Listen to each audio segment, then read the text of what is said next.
നമസ്കാരം, goodness evening ന്യൂസിലേക്ക് സ്വാഗതം. പ്രധാന വാർത്തകൾ. അവസാന നിമിഷം കേജ്രിവാളിന് തിരിച്ചടി. ജാമ്യ ഉത്തരവിന് താൽക്കാലിക സ്റ്റേ. രാജ്യാന്തര ബഹിരാകാശ നിലയത്തിലേക്ക് ഇന്ത്യ. ISRO യാത്രികന് പരിശീലനവുമായി നാസ. സംസ്ഥാന സർക്കാരിനെതിരെ CPM സംസ്ഥാന സമിതിയിൽ അതിരൂക്ഷ വിമർശനം. മറുപടി പറയാതെ മുഖ്യമന്ത്രി. പരീക്ഷകളിലെ ക്രമക്കേട് പരിശോധിക്കാൻ ഉന്നതതല കമ്മിറ്റി. സുതാര്യത ഉറപ്പാക്കുമെന്ന് ധർമ്മേന്ദ്ര പ്രധാൻ. സൂപ്പർ 8-ലെ ആദ്യ മത്സരത്തിൽ അഫ്ഗാനിസ്ഥാനെതിരെ ഇന്ത്യക്ക് 47 റൺസിന് ജയം. വാർത്തകൾ വിശദമായി. മദ്യനയ അഴിമതി കേസിൽ തീഹാർ ജയിലിൽ നിന്ന് പുറത്തിറങ്ങാനിരിക്കെ അവസാന നിമിഷം ഡൽഹി മുഖ്യമന്ത്രി അരവിന്ദ് കേജ്രിവാളിന് തിരിച്ചടി. കേജ്രിവാളിന്റെ ജാമ്യ ഉത്തരവ് ഡൽഹി ഹൈക്കോടതി താൽക്കാലികമായി സ്റ്റേ ചെയ്തു. റൌസ് അവന്യൂവിലെ പ്രത്യേക കോടതി വ്യാഴാഴ്ചയാണ് കേജ്രിവാളിന് ജാമ്യം അനുവദിച്ചത്. ജാമ്യം നൽകിയതിനെതിരെ എൻഫോഴ്സ്മെന്റ് ഡയറക്ടറേറ്റ് നൽകിയ ഹർജിയിലാണ് ഹൈക്കോടതിയുടെ നിർണായക ഇടപെടൽ. വാദങ്ങൾ അവതരിപ്പിക്കാൻ വേണ്ടത്ര സമയം കിട്ടിയില്ലെന്ന് ചൂണ്ടിക്കാട്ടിയുള്ള EDയുടെ ഹർജിയിൽ ഹൈക്കോടതി അടിയന്തരമായി വാദം കേൾക്കും. ഹർജി പരിഗണിക്കുന്നതുവരെയാണ് ജാമ്യം സ്റ്റേ ചെയ്തത്. ഈ ഹർജി തീർപ്പാകുന്നതുവരെ കേജ്രിവാളിന് ജയിൽ മോചിതനാകാൻ സാധിക്കില്ലെന്നാണ് സൂചന. ജാമ്യ ഹർജിയിൽ രാവിലെ വാദം പൂർത്തിയാക്കി വിധി പറയാൻ മാറ്റിയ കോടതി വ്യാഴാഴ്ച രാത്രി 7ഓടെയാണ് ജാമ്യം അനുവദിച്ചത്. ജാമ്യത്തുകയായി 1 ലക്ഷം രൂപ കെട്ടിവെക്കണമെന്നും നിർദ്ദേശിച്ചു. ഉത്തരവ് ബാധകമാക്കുന്നത് 48 മണിക്കൂർ സ്റ്റേ ചെയ്യണമെന്ന EDയുടെ ആവശ്യം തള്ളിയാണ് ജഡ്ജി ന്യായ് ബിന്ദു ജാമ്യം അനുവദിച്ചത്. വെള്ളിയാഴ്ച ഉച്ചയ്ക്ക് ശേഷം കേജ്രിവാൾ ജയിൽ മോചിതനാകുമെന്നാണ് AAP നേതാക്കൾ കരുതിയത്. അദ്ദേഹത്തെ സ്വീകരിക്കാനുള്ള ഒരുക്കങ്ങളും നടത്തിയിരുന്നു. കേജ്രിവാൾ പുറത്തിറങ്ങുന്നത് ഒഴിവാക്കാൻ അപ്പീൽ കോടതിയെ സമീപിക്കാനാണ് സ്റ്റേ ചെയ്യണമെന്ന ആവശ്യം ED ഉന്നയിച്ചത്. തിരഞ്ഞെടുപ്പ് പ്രചാരണത്തിന് ഗോവയിൽ കേജ്രിവാൾ തങ്ങിയ ആഡംബര ഹോട്ടലിന്റെ ബില്ലടച്ചത് അഴിമതി പണം ഉപയോഗിച്ചാണെന്നടക്കം നേരത്തെ ഉന്നയിച്ചിരുന്ന വാദങ്ങളാണ് ജാമ്യത്തെ എതിർത്തും ED അവതരിപ്പിച്ചത്. ജാമ്യ ആവശ്യം തള്ളാൻ പോന്ന വാദങ്ങൾ EDക്ക് ഉന്നയിക്കാൻ കഴിഞ്ഞില്ലെന്നായിരുന്നു റൌസ് അവന്യൂവിലെ പ്രത്യേക കോടതിയുടെ നിരീക്ഷണം. തുടർന്നാണ് ഹൈക്കോടതിയെ ED സമീപിച്ചത്. 7 തവണ MP ആയ BJP നേതാവ് ഭർത്തഹരി മഹ്താബിനെ ലോക്സഭയുടെ പ്രോടേം സ്പീക്കറായി തെരഞ്ഞെടുത്തതായി കേന്ദ്ര പാർലമെന്ററി കാര്യമന്ത്രി കിരൺ റിജിജു അറിയിച്ചു. മുൻ BJD നേതാവായ മഹ്താബ് ലോക്സഭാ തിരഞ്ഞെടുപ്പിന് മുൻപാണ് BJPയിൽ ചേർന്നത്. നിലവിൽ ലോക്സഭയിലെ മുതിർന്ന അംഗവും 8 തവണ MP-യുമായ കേരളത്തിൽ നിന്നുള്ള കോൺഗ്രസ് നേതാവ് കൊടിക്കുന്നിൽ സുരേഷിനെ ഒഴിവാക്കിയാണ് രാഷ്ട്രപതി ദ്രൗപദി മുർമു വിജ്ഞാപനം പുറപ്പെടുവിച്ചത്. ഒഡീഷ മുൻ മുഖ്യമന്ത്രി ഹരേകൃഷ്ണ മഹ്താബിന്റെ മകനായ ഭർത്തൃഹരി മഹ്താബ് 1998 മുതൽ ഒഡീഷയിലെ കട്ടക് മണ്ഡലത്തെയാണ് പ്രതിനിധീകരിക്കുന്നത്. ജൂൺ 24-ന് ലോക്സഭയിലെ അംഗങ്ങളുടെ സത്യപ്രതിജ്ഞയ്ക്കും ജൂൺ 26-ന് സ്പീക്കർ തെരഞ്ഞെടുപ്പിനും മഹ്താബ് മേൽനോട്ടം വഹിക്കും. മഹ്താബിനെ സഹായിക്കാൻ കൊടിക്കുന്നിൽ സുരേഷ്, DMKയുടെ TR ബാലു, BJPയുടെ രാധാമോഹൻ സിംഗ്, ഫഗ്ഗൻ സിംഗ് കുലസ്തെ, തൃണമൂൽ കോൺഗ്രസിന്റെ സുദീപ് ബന്ദ്യോപാധ്യായ എന്നിവരെ തിരഞ്ഞെടുത്തു. അർഹതയുള്ള മുതിർന്ന നേതാവായ കൊടിക്കുന്നിൽ സുരേഷിനെ പ്രോട്ടേം സ്പീക്കറാക്കാതിരുന്നതിനെ കോൺഗ്രസ് നേതാക്കൾ വിമർശിച്ചു. കേന്ദ്ര സർക്കാർ കീഴ്വഴക്കം ലംഘിച്ചതായും 2014-ൽ പോലും കോൺഗ്രസിലെ മുതിർന്ന MP കമൽനാഥിനെ പ്രോട്ടേം സ്പീക്കറായി തിരഞ്ഞെടുത്തിരുന്നുവെന്നും കൊടിക്കുന്നിൽ സുരേഷ് ദേശീയ മാധ്യമത്തോട് പ്രതികരിച്ചു. പ്രതിപക്ഷത്തിന് ഡെപ്യൂട്ടി സ്പീക്കർ സ്ഥാനം നൽകുന്ന കാര്യത്തിലും നരേന്ദ്രമോദി സർക്കാരിനു താൽപര്യമില്ല എന്നതിന്റെ സൂചനയാണിതെന്ന് ഇന്ത്യ സഖ്യത്തിലെ നേതാക്കൾ സൂചിപ്പിച്ചു. 2019-ൽ BJPയുടെ വീരേന്ദർ കുമാർ ആയിരുന്നു പ്രോട്ടേം സ്പീക്കർ. തുടർച്ചയായുള്ള ചോദ്യപേപ്പർ ചോർച്ചാ വിവാദങ്ങളിൽ കേന്ദ്ര സർക്കാരിനെ വിമർശിച്ച് കോൺഗ്രസ് നേതാവ് രാഹുൽ ഗാന്ധി. വിഷയം പ്രതിപക്ഷം പാർലമെന്റിൽ ഉന്നയിക്കുമെന്നും വാർത്താ സമ്മേളനത്തിൽ രാഹുൽ പറഞ്ഞു. സംഭവത്തിൽ പ്രധാനമന്ത്രി നരേന്ദ്രമോദിയെ രാഹുൽ പരിഹസിച്ചു. ചോദ്യപേപ്പർ ചോർച്ച രാജ്യത്തെ വലിയ പ്രശ്നമാണെന്ന് ഭാരത് ജോഡോ യാത്രാവേളയിൽ ഒരുപാട് വിദ്യാർത്ഥികൾ തന്നോട് പരാതിപ്പെട്ടിരുന്നതായി രാഹുൽ പറഞ്ഞു. നീറ്റ് UGC നെറ്റ് പരീക്ഷകളുടെ ചോദ്യങ്ങൾ കഴിഞ്ഞ ദിവസങ്ങളിൽ ചോർന്നു. യുക്രൈനും റഷ്യയും തമ്മിലുള്ള യുദ്ധം അവസാനിപ്പിക്കാനും ഇസ്രയേലും ഗാസയും തമ്മിലുള്ള സംഘർഷം തീർക്കാനും നരേന്ദ്രമോദിക്ക് സാധിക്കുമെന്നാണ് പറയപ്പെടുന്നത്. എങ്കിലും ചില കാരണങ്ങളാൽ ഇന്ത്യയിലെ ചോദ്യപേപ്പർ ചോർച്ച തടയണമെന്ന് ആഗ്രഹിക്കാനോ മോദിക്ക് സാധിക്കുന്നില്ല എന്നും അദ്ദേഹം കൂട്ടിച്ചേർത്തു. ഇത്തരം സംഭവങ്ങളിലൂടെ വിദ്യാർത്ഥികളുടെ ഭാവിയാണ് അപകടത്തിലാകുന്നത്. വിദ്യാഭ്യാസ സംവിധാനത്തിൽ BJPയുടെ മാതൃസംഘടനയുടെ സ്വാധീനമാണ് പ്രശ്നങ്ങളുടെ കാരണം. ഇത് പരിഹരിച്ചില്ലെങ്കിൽ ഇത്തരം ചോദ്യപേപ്പർ ചോർച്ചകൾ ആവർത്തിക്കുമെന്നും മോദിയാണ് ഇതിന് സൗകര്യമൊരുക്കുന്നതെന്നും രാഹുൽ വ്യക്തമാക്കി. ഇത് രാജ്യവിരുദ്ധ പ്രവൃത്തിയാണ്. നോട്ട് നിരോധനത്തിലൂടെ സമ്പദ് വ്യവസ്ഥയെ മോദി നശിപ്പിച്ചതുപോലെ വിദ്യാഭ്യാസത്തെയും മോശമാക്കുകയാണെന്ന് രാഹുൽ ആരോപിച്ചു. 11.21 ലക്ഷം പേരെഴുതിയ കോളേജ് അധ്യാപന യോഗ്യതാ പരീക്ഷ UGC നെറ്റ് ചോദ്യങ്ങൾ ചോർന്നെന്ന സംശയത്തെ തുടർന്ന് കഴിഞ്ഞ ദിവസം റദ്ദാക്കിയിരുന്നു. നീറ്റ് UG പരീക്ഷയിലെ വിവാദങ്ങളെ തുടർന്ന് പ്രതിരോധത്തിലായ ദേശീയ പരീക്ഷാ ഏജൻസിയാണ് UGC നെറ്റ് പരീക്ഷയും നടത്തിയത്. ഈ മാസം തന്നെ NTA റദ്ദാക്കേണ്ടി വന്ന രണ്ടാമത്തെ പരീക്ഷയാണിത്. 4 വർഷ B.Ed പ്രോഗ്രാമിലേക്ക് ജൂൺ 12 നടത്തിയ നാഷണൽ കോമൺ എൻട്രൻസ് ടെസ്റ്റും റദ്ദാക്കിയിരുന്നു. സംസ്ഥാന സർക്കാരിനെതിരെ CPM സംസ്ഥാന സമിതിയിൽ ഉണ്ടായത് അതിരൂക്ഷ വിമർശനം. പാർട്ടിയിലും സർക്കാരിലും തിരുത്തലുണ്ടാകണമെന്ന് ചർച്ചയിൽ പങ്കെടുത്ത ഭൂരിപക്ഷം പേരും ചൂണ്ടിക്കാട്ടി. മാധ്യമങ്ങളെ വിരുദ്ധപക്ഷത്തു നിർത്തിയുള്ള പ്രവർത്തന രീതി ജനവിധിയെ സ്വാധീനിച്ചു. വാർത്ത റിപ്പോർട്ട് ചെയ്തതിന്റെ പേരിൽ കേസെടുക്കുന്ന രീതി ഇടതുപക്ഷ സർക്കാരിലെ പോലീസിന് ചേർന്നതല്ല. ജനങ്ങളുടെ മനസ്സ് തിരിച്ചറിയാതെ തൊലിപ്പുറത്ത് ചികിത്സ കൊണ്ട് കാര്യമില്ലെന്നും നേതാക്കൾ പറഞ്ഞു. വിമർശനങ്ങൾക്കൊന്നും മുഖ്യമന്ത്രി യോഗത്തിൽ മറുപടി നൽകിയില്ല. എല്ലാ അഭിപ്രായങ്ങളും പരിഗണിച്ച് പാർട്ടി സമഗ്രമായ റിപ്പോർട്ട് തയ്യാറാക്കുമെന്ന് സംസ്ഥാന സെക്രട്ടറി MV ഗോവിന്ദൻ യോഗത്തിൽ അറിയിച്ചു. തിരുത്തലിന്റെ ഭാഗമായി 4 മേഖലാ യോഗങ്ങൾ വിളിച്ചു ചേർക്കും.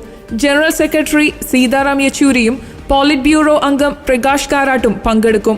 ലോക്കൽ തലത്തിൽ പൊതുജനങ്ങളെ കൂടി പങ്കെടുപ്പിച്ചായിരിക്കും യോഗം. ജനങ്ങളുടെ മനോഭാവം മനസ്സിലാക്കാൻ വേണ്ടത്ര കഴിഞ്ഞില്ലെന്ന് യോഗത്തിനു ശേഷം MV ഗോവിന്ദൻ പറഞ്ഞു. മുഖ്യമന്ത്രി ശൈലി മാറ്റണമെന്ന ആവശ്യം സംസ്ഥാന കമ്മിറ്റിയിൽ ഉയർന്നോ എന്ന ചോദ്യത്തിന് മുഖ്യമന്ത്രി എന്തു ശൈലിയാണ് മാറ്റേണ്ടതെന്നായിരുന്നു MV ഗോവിന്ദൻ പ്രതികരിച്ചത്. ചരിത്രത്തിൽ ആദ്യമായിട്ടാണ് ഒരു സർക്കാരിനും ഭരണ തുടർച്ചയുണ്ടാകുന്നത്. അന്നും പിണറായി തന്നെയായിരുന്നു മുഖ്യമന്ത്രിയെന്നും ശൈലി ഒരു ദിവസം കൊണ്ട് ഉണ്ടാകുന്നതല്ലെന്നും അദ്ദേഹം കൂട്ടിച്ചേർത്തു. ദേശീയ പരീക്ഷാ ഏജൻസിയുടെ കീഴിൽ നടത്തിയ നീറ്റ് UGC പരീക്ഷകളിലെ ക്രമക്കേടുകൾ കണ്ടെത്താനും പരിഹരിക്കാനും സർക്കാർ നേതൃത്വത്തിൽ ഉന്നതതല കമ്മിറ്റി രൂപീകരിക്കുമെന്ന് കേന്ദ്ര വിദ്യാഭ്യാസ മന്ത്രി ധർമ്മേന്ദ്ര പ്രധാൻ. രാഷ്ട്രീയ തർക്കങ്ങളെക്കാൾ പ്രധാനം വിദ്യാർത്ഥികളുടെ ഭാവിയാണ്. അത് പരിഹരിക്കാനുള്ള നടപടികൾക്ക് മുൻഗണന നൽകും. പരീക്ഷകളുടെ നടത്തിപ്പ് സംബന്ധിച്ച് സുതാര്യത ഉറപ്പുവരുത്തും. കൂടുതൽ വിവരങ്ങൾ ഉടൻ കണ്ടെത്താൻ ബീഹാർ പോലീസിനോട് ആവശ്യപ്പെട്ടിട്ടുണ്ടെന്നും ധർമ്മേന്ദ്ര പ്രധാൻ വാർത്താസമ്മേളനത്തിൽ അറിയിച്ചു. ക്രമക്കേട് നടത്തിയത് NTA-യോ NTA-യിലെ മുതിർന്ന അംഗമോ ആണെങ്കിലും ശക്തമായ നടപടി സ്വീകരിക്കും. സാങ്കേതിക വിദഗ്ധർ, ശാസ്ത്രജ്ഞർ, അഡ്മിനിസ്ട്രേറ്റീവ് ഉദ്യോഗസ്ഥർ, അക്കാദമിക് വ്യക്തികൾ, മനഃശാസ്ത്രജ്ഞർ തുടങ്ങിയവരുൾപ്പെട്ട കമ്മിറ്റിയാണ് അന്വേഷണം നടത്തുക. NTA-യുടെ ഘടന, രീതികൾ, പരീക്ഷാ നടത്തിപ്പ്, സുതാര്യത തുടങ്ങിയ കാര്യങ്ങൾ അന്വേഷിക്കുകയും നവീകരിക്കുകയും ചെയ്യും.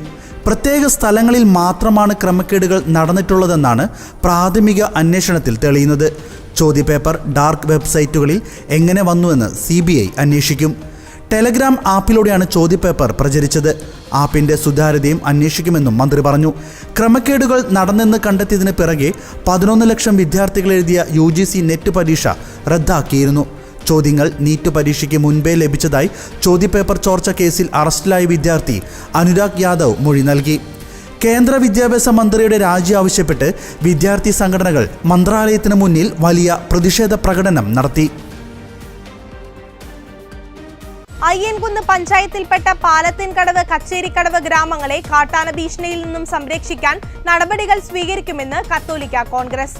കണ്ണൂർ DFO ഇൻചാർജ് ജോസ് മാത്യു സ്ഥലം സന്ദർശിച്ച് അയ്യൻകുന്ന് പഞ്ചായത്ത് ജനപ്രതിനിധികളും പ്രദേശവാസികളും പ്രക്ഷോഭ മുന്നറിയിപ്പ് നൽകിയ തലശ്ശേരി അതിരൂപത പ്രതിനിധികളുമായി നടത്തിയ ചർച്ചയിലാണ് പരിഹാര നടപടികൾ സംബന്ധിച്ച് ധാരണയുണ്ടായത്.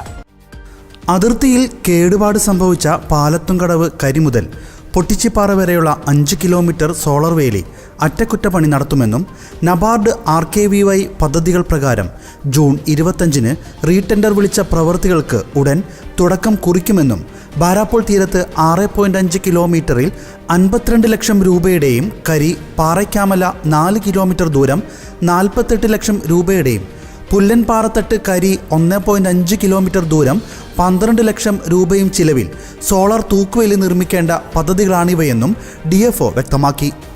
പാലത്തിൻകടവ്, കച്ചേരിക്കടവ് മേഖലകളിൽ കാട്ടാനിറങ്ങി പ്രദേശവാസികളുടെ കൃഷിവിളകൾക്കും ജീവനും തുടർച്ചയായി ഭീഷണി തീർക്കുന്ന സാഹചര്യത്തിൽ പ്രദേശവാസികളും അയ്യൻകുന്ന് പഞ്ചായത്ത് ജനപ്രതിനിധികളും കടുത്ത പ്രതിഷേധം മുൻപ് ഉയർത്തിയിരുന്നു. അതിൻ്റെ വെളിച്ചത്തിലാണ് Thalassery archbishop Mar Joseph പാംബ്ലാനിയും കത്തോലിക്ക Congress global director father Philip കവിയിലും പ്രശ്നം chief wildlife warden D ജയപ്രസാദിന്റെ ശ്രദ്ധയിൽപ്പെടുത്തിയതിനെ തുടർന്നാണ് DFO ഇന്നലെ സ്ഥലത്തെത്തി ചർച്ച നടത്തിയത്. താഴെ പറയുന്നവയാണ് ചർച്ചയിലെ മറ്റു തീരുമാനങ്ങൾ. വന്യമൃഗശല്യം മൂലം കൃഷിനാശവും വസ്തുനാശവും സംഭവിച്ചവർക്ക് ഈ ഡിസ്ട്രിക്ട് മുഖേന അപേക്ഷ സമർപ്പിച്ചാൽ തുക ലഭ്യമാകുന്ന മുറയ്ക്ക് അനുവദിക്കും. സോളാർ വേലി സംരക്ഷിക്കുന്നതിന് പഞ്ചായത്ത് സഹായത്തോടുകൂടി പ്രാദേശികമായി ആളുകളെ നിയോഗിക്കും. കാട് വെട്ടിത്തെളിക്കാത്ത സ്വകാര്യ കൈവശ ഭൂമികളിൽ കാട് വെട്ടിത്തെളിക്കാൻ നിർദ്ദേശിക്കും. ജനവാസ മേഖലയിൽ ഇറങ്ങുന്ന കാട്ടാനകളെ കണ്ണൂർ RRTയുടെ നേതൃത്വത്തിൽ പകൽ സമയം കാട്ടിലേക്ക് തുരത്താനുള്ള നടപടി സ്വീകരിക്കും. അയ്യൻകുന്ന് പഞ്ചായത്ത് പ്രസിഡന്റ് കുര്യാച്ചൻ പൈമ്പള്ളിക്കുന്നിൽ അധ്യക്ഷത വഹിച്ച യോഗത്തിൽ ഇരട്ടി ബ്ലോക്ക് പഞ്ചായത്ത് അംഗം മേരി റെജി കോട്ടയിൽ, അയ്യൻകുന്ന് പഞ്ചായത്ത് സ്ഥിരം സമിതി അധ്യക്ഷരായ ഐസക് ജോസഫ്, സീമ സനോജ് അംഗങ്ങളായ ബിജോയ് പ്ലാത്തോട്ടത്തിൽ, എൽസമ്മ, അതിരൂപത pastoral coordinator father Philip Kaveel, Palathumkadavu saint Joseph പള്ളി വികാരി father John Paul, Kacherikadavu saint George പള്ളി വികാരി ഫാദർ മാത്യു പൊട്ടംപ്ലാക്കൽ, കത്തോലിക്ക കോൺഗ്രസ് അതിരൂപത vice president Bennichan Madathinakam, ranger Sudheer Nerothu, deputy ranger K Jijin എന്നിവർ പ്രസംഗിച്ചു. ഇടുക്കി ജില്ലാ കളക്ടർ ഷീബ ജോർജിനെ മാറ്റാനുള്ള സർക്കാർ തീരുമാനത്തിന് ഹൈക്കോടതിയുടെ അനുമതി. 3 വർഷം കളക്ടർ പദവി വഹിച്ച സാഹചര്യത്തിൽ മാറ്റാൻ അനുവദിക്കണമെന്നായിരുന്നു സർക്കാരിന്റെ ആവശ്യം. ലോക്സഭാ തെരഞ്ഞെടുപ്പിന് മുൻപ് തന്നെ ജില്ലാ കളക്ടറെ മാറ്റാൻ തീരുമാനമെടുത്തിരുന്നു. മൂന്നാർ കയ്യേറ്റം ഒഴിപ്പിക്കൽ നടക്കുന്നതിനാൽ കളക്ടറെ മാറ്റരുതെന്ന് കോടതി നിർദ്ദേശിച്ചു. ഈ സാഹചര്യത്തിലാണ് ചീഫ് സെക്രട്ടറി ഇടക്കാല ഉത്തരവിൽ മാറ്റം വരുത്തി കളക്ടറെ മാറ്റണമെന്ന ആവശ്യവുമായി ഹൈക്കോടതിയെ സമീപിച്ചത്. മൂന്നാറിലെ ഒഴിപ്പിക്കൽ, ഇടുക്കിയിലെ കയ്യേറ്റം, പട്ടയ പ്രശ്നങ്ങൾ ഇവയിൽ ഗുരുതരമായ ആശങ്കയുണ്ടെന്ന് ജസ്റ്റിസുമാരായ A മുഹമ്മദ് മുഷ്താഖ്, S മനു എന്നിവരുടെ ബെഞ്ച് വ്യക്തമാക്കി. കാര്യമായ പുരോഗതി ഇക്കാര്യങ്ങളിൽ ഉണ്ടായിട്ടില്ല. പട്ടയം കാത്തുകഴിയുന്ന നിരവധി പേർ ഇടുക്കി ജില്ലയിലുണ്ട്. പട്ടയത്തിന്റെ നിജസ്ഥിതി പരിശോധിക്കുകയും കയ്യേറ്റം തടയുകയും ചെയ്യേണ്ടതുണ്ടെന്നും കോടതി പറഞ്ഞു. മൂന്നാർ കയ്യേറ്റം, പട്ടയ വിതരണം സംബന്ധിച്ച് കഴിഞ്ഞ ദിവസവും ഹൈക്കോടതി വിമർശനം ഉന്നയിച്ചിരുന്നു. ഇടുക്കിയിലെ ഭൂമി കയ്യേറ്റങ്ങൾ പരിശോധിക്കാൻ സ്പെഷ്യൽ ഓഫീസറെ നിയമിക്കണമെന്നും ഹിൽ ഏരിയ അതോറിറ്റി രൂപീകരിക്കാത്തതടക്കമുള്ള കോടതിയുടെ മുൻ ഉത്തരവുകൾ നടപ്പാക്കാത്തതിൽ സർക്കാർ വിശദീകരണം നൽകണമെന്നും ജസ്റ്റിസ് A മുഹമ്മദ് മുഷ്താഖും ജസ്റ്റിസ് ശോഭ അന്നമ്മ ഈപ്പനും അടങ്ങിയ ബെഞ്ച് നിർദ്ദേശിച്ചു. പട്ടയ വിതരണം സംബന്ധിച്ചും പട്ടയത്തിന്റെ നിജസ്ഥിതി പരിശോധിക്കുന്നതിനും സ്പെഷ്യൽ ഓഫീസറെ നിയോഗിക്കണമെന്ന കാര്യം കോടതി ആവർത്തിച്ചു. പട്ടയ വിതരണം, കയ്യേറ്റം ഒഴിപ്പിക്കൽ തുടങ്ങിയ വിഷയങ്ങളിലെല്ലാം സ്പെഷ്യൽ ഓഫീസറായിരിക്കും മേൽനോട്ടം വഹിക്കുക. ജില്ലാ കളക്ടർക്ക് ഒട്ടേറെ ജോലികൾ ഉള്ളതിനാൽ ഇക്കാര്യങ്ങൾ കൂടി പരിശോധിക്കാൻ സാധിച്ചേക്കില്ല എന്നത് മനസ്സിലാവുന്ന കാര്യമാണ്. റവന്യൂ, പോലീസ് വകുപ്പുകളിൽ നിന്നുള്ളവരെ ഉൾപ്പെടുത്തി സ്പെഷ്യൽ ഓഫീസറുടെ സംഘം രൂപപ്പെടുത്തണം. സർവേ നടത്താനും കയ്യേറ്റം ഒഴിപ്പിക്കാനും ഇതിനകം രൂപം കൊടുത്തിട്ടുള്ള സംഘത്തെ കൂടി സ്പെഷ്യൽ ഓഫീസർക്ക് കീഴിൽ കൊണ്ടുവരണം. ജില്ലാ കളക്ടറുടെ പദവിക്ക് ഒപ്പമോ മുകളിലോ പദവിയുള്ളവരായിരിക്കണം സ്പെഷ്യൽ ഓഫീസറെന്നും കോടതി വ്യക്തമാക്കി. ലെബനനെതിരായ വ്യാപക ആക്രമണത്തിൽ നിന്ന് ഇസ്രായേലിനെ പിന്തിരിപ്പിക്കാൻ അമേരിക്ക തിരക്കിട്ട നീക്കത്തിൽ ഇസ്രായേൽ സുരക്ഷാ വിഭാഗം മേധാവികളെ ചർച്ചയ്ക്ക് ക്ഷണിച്ചതായി പെന്റഗൺ വ്യക്തമാക്കി. ദക്ഷിണ ലെബനാനിലെ ഹിസ്ബുല കേന്ദ്രങ്ങൾക്ക് നേരെ വ്യാപക ആക്രമണത്തിനൊരുങ്ങുകയാണ് ഇസ്രായേൽ. ഗാസയിൽ നിന്ന് കൂടുതൽ സൈന്യത്തെ വടക്കൻ അതിർത്തിയിലേക്ക് വിന്യസിക്കുന്നതായി CNN റിപ്പോർട്ട് ചെയ്തു. അതിർത്തി മേഖലയിൽ നിന്ന് ഹിസ്ബുല്ലയുടെ സാന്നിധ്യം ഒഴിവാക്കാൻ സൈനിക നടപടിയല്ലാതെ മറ്റു മാർഗമില്ലെന്ന് ഉദ്യോഗസ്ഥരെ ഉദ്ധരിച്ച് ഇസ്രായേൽ മാധ്യമങ്ങൾ റിപ്പോർട്ട് ചെയ്തു. എന്നാൽ ഇരു കൂട്ടർക്കും ആപൽക്കരമായിരിക്കും യുദ്ധമെന്നും നയതന്ത്ര നീക്കത്തിലൂടെ സംഘർഷം ലഘൂകരിക്കാൻ ശ്രമം തുടരുമെന്നും വൈറ്റ് ഹൌസ് അറിയിച്ചു. ഇസ്രായേൽ ലെബനൻ സംഘർഷം ഇല്ലാതാക്കാൻ ഗാസയിൽ വെടിനിർത്തൽ അനിവാര്യമാണെന്ന് വൈറ്റ് ഹൌസ് വ്യക്തമാക്കി. വെടിനിർത്തൽ കരാർ ചർച്ചയുമായി ബന്ധപ്പെട്ട് ഇസ്രായേൽ നേതാക്കളുമായി ആന്റണി ബ്ലിങ്കൻ ആശയവിനിമയം തുടരുന്നതായി US സ്റ്റേറ്റ് വകുപ്പ് അറിയിച്ചു. ഇസ്രായേൽ ദേശീയ സുരക്ഷാ വകുപ്പ് മേധാവികൾ ഉൾപ്പെടെയുള്ളവരെ ചർച്ചയ്ക്കായി അമേരിക്കയിലേക്ക് ക്ഷണിച്ചു. US ദേശീയ സുരക്ഷാ ഉപദേഷ്ടാവ് ജേക്ക് സള്ളിവൻ, പ്രതിരോധ സെക്രട്ടറി ലോയിഡ് ഓസ്റ്റിൻ എന്നിവർ ഇസ്രായേൽ നേതാക്കളുമായി ചർച്ച നടത്തും. ഗാസയിൽ മാത്രമല്ല ലെബനന് നേരെയും വ്യാപക ആക്രമണത്തിന് മടിക്കില്ലെന്ന് നെതന്യാഹു മുന്നറിയിപ്പ് നൽകി. ഇസ്രയേലിനെ കൂടുതൽ തകർക്കാനാണ് നെതന്യാഹുവിന്റെ നീക്കമെന്ന് പ്രതിപക്ഷ നേതാവ് യായിർ ലാപിഡ് കുറ്റപ്പെടുത്തി. സർക്കാർ പിരിച്ചുവിട്ട് തെരഞ്ഞെടുപ്പ് വേണമെന്നാവശ്യപ്പെട്ട് ടെൽ അവീവിൽ നെതന്യാഹുവിന്റെ സ്വകാര്യ വസതിക്ക് മുൻപാകെ ആയിരങ്ങൾ പ്രകടനം നടത്തി. ഇസ്രായേലിനുള്ള ആയുധങ്ങൾ തടയുന്നതായ നെതന്യാഹുവിന്റെ പ്രസ്താവനയെ വിമർശിച്ച് അമേരിക്ക രംഗത്തുവന്നു. റഫ ഉൾപ്പെടെ ഗസയിലുടനീളം ഇസ്രായേൽ ആക്രമണം തുടർന്നു. പിന്നിട്ട 24 മണിക്കൂറിനിടെ 35 പേർ കൊല്ലപ്പെടുകയും 100-ലേറെ പേർക്ക് പരിക്കേൽക്കുകയും ചെയ്തു. ഹമാസ് സൈനിക വിഭാഗമായ അൽ ഖസാം ബ്രിഗേഡ്സ് നടത്തിയ ആക്രമണത്തിൽ 5 സൈനികർക്ക് പരിക്കേറ്റതായും ഇവരിൽ 2 പേരുടെ നില അതീവ ഗുരുതരമെന്നും ഇസ്രായേൽ സൈന്യം അറിയിച്ചു. അതിനിടെ ലെബനനെതിരായ യുദ്ധത്തിൽ ഇസ്രായേലിന് സൈനിക താവളമൊരുക്കാൻ തുനിയുന്നതായ ഹിസ്ബുള്ള നേതാവ് ഹസൻ നസ്രുള്ളയുടെ ആരോപണം തള്ളി സൈപ്രസ്. പ്രശ്നപരിഹാരമാണ് തങ്ങളുടെ ലക്ഷ്യമെന്നും ഇസ്രായേലിനെ സൈനികമായി പിന്തുണയ്ക്കുക ലക്ഷ്യമല്ലെന്നും സൈപ്രസ് നേതൃത്വം വിശദീകരിച്ചു. ചെങ്കടലിൽ ഒരു കപ്പൽ കൂടി ആക്രമണത്തെ തുടർന്ന് കടലിൽ മുങ്ങിയെന്ന് ഹൂതികൾ അറിയിച്ചു. ഒരാഴ്ചക്കിടെ 6 കപ്പലുകൾക്ക് നേരെ ആക്രമണം നടത്തിയതായും ഹൂതികൾ അവകാശപ്പെട്ടു. രാജ്യാന്തര ബഹിരാകാശ നിലയത്തിലേക്കുള്ള ഇന്ത്യയുടെ ദൗത്യത്തെ സഹായിക്കാൻ US ബഹിരാകാശ ഏജൻസി നാസ. ഇന്ത്യ-US സഹകരണത്തിന്റെ ഭാഗമായാണ് നടപടി. രാജ്യാന്തര ബഹിരാകാശ നിലയത്തിലേക്കുള്ള ISRO യാത്രികനെ പരിശീലിപ്പിക്കാൻ ഇന്ത്യയുമായി ചേർന്ന് പ്രവർത്തിക്കുന്നതായി നാസ അഡ്മിനിസ്ട്രേറ്റർ ബിൽ നെൽസൺ പറഞ്ഞു. കഴിഞ്ഞ വർഷത്തെ ഇന്ത്യ സന്ദർശനത്തിന്റെ അടിസ്ഥാനത്തിൽ മാനവികതയുടെ പ്രയോജനത്തിനായി ക്രിട്ടിക്കൽ ആൻഡ് എമർജിംഗ് ടെക്നോളജിയിൽ US ഇന്ത്യ സംരംഭം നാസ തുടരുകയാണ്. ബഹിരാകാശ സഹകരണം വ്യാപിപ്പിക്കുന്നതിന്റെ ഭാഗമായി ISROയുടെ ബഹിരാകാശ യാത്രികനെ ബഹിരാകാശ നിലയത്തിൽ എത്തിക്കാനുള്ള സംയുക്ത ശ്രമമാണിത്. ഇത്തരം ശ്രമങ്ങൾ ഭാവിയിലെ ബഹിരാകാശ യാത്രയെ ശക്തിപ്പെടുത്തുകയും ഭൂമിയിലെ ജീവിതം മെച്ചപ്പെടുത്തുകയും ചെയ്യുമെന്ന് ബിൽ നെൽസൺ എക്സിൽ കുറിച്ചു. നാസ ജോൺസൺ സ്പേസ് സെന്ററിലാണ് ISRO യാത്രികർക്ക് വിപുലമായി പരിശീലനം നൽകുക. ബഹിരാകാശ യാത്രികർക്ക് നൂതന പരിശീലനം ആരംഭിക്കുന്നതിനെപ്പറ്റി ഇന്ത്യയുടെയും US-ന്റെയും ദേശീയ സുരക്ഷാ ഉപദേഷ്ടാക്കളായ അജിത് ഡോവലും ജേക്ക് സള്ളിവനും തമ്മിൽ ചർച്ച നടത്തിയിരുന്നു. ഇതിനു പിന്നാലെയാണ് നാസയുടെ ഭാഗത്തുനിന്ന് പരാമർശമുണ്ടായത്. കാലാവസ്ഥാ വ്യതിയാനത്തെ ചെറുക്കുന്നതിനും പ്രകൃതി ദുരന്തങ്ങളെ നേരിടുന്നതിനുമായി അത്യാധുനിക ഉപഗ്രഹമായ NASA ISRO synthetic aperture radar വിക്ഷേപിക്കാനും നടപടിയായി. ഓരോ 12 ദിവസത്തിലും 2 തവണ ഭൂമിയുടെ ഉപരിതല മാപ്പ് പകർത്തുന്ന ഉപഗ്രഹമാണ് തയ്യാറാക്കുന്നത്. സ്പോർട്സ് 2020 ലോകകപ്പ് വിശേഷങ്ങളിലേക്ക്.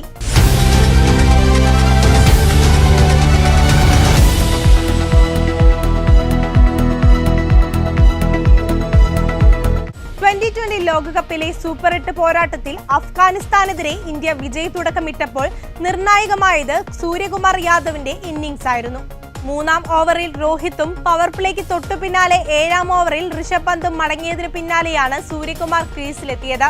സൂര്യ ക്രീസിലെത്തിയതിന് പിന്നാലെ വിരാട് കോഹ്ലി കൂടി പുറത്തായതോടെ 9-ാം ഓവറിൽ 63-ന് 3 എന്ന നിലയിൽ ഇന്ത്യ പതറി. ഇതോടെ ഗുഡ്നസ് ഈവനിംഗ് ന്യൂസ് സമാപിച്ചിരിക്കുന്നു. കൂടുതൽ വാർത്താ അപ്ഡേറ്റുകൾക്കായി ഗുഡ്നസ് ന്യൂസ് ഓൺലൈൻ സന്ദർശിക്കുക. നന്ദി.